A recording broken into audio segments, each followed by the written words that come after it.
For the repair of the CR display by MSR, the following procedures were necessary. Replacement of various electronic components and general cleanup of the unit. For testing we use 24-volt DC power supply.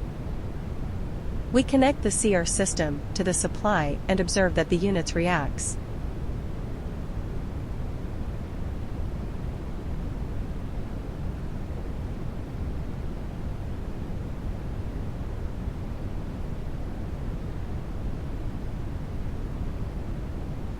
No further testing is possible due to the absence of additional units.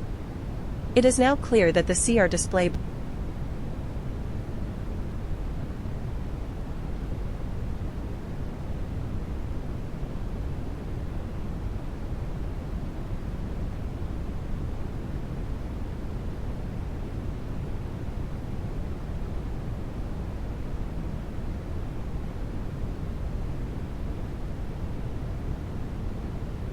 by MSR is working successfully and is ready to be delivered to the client.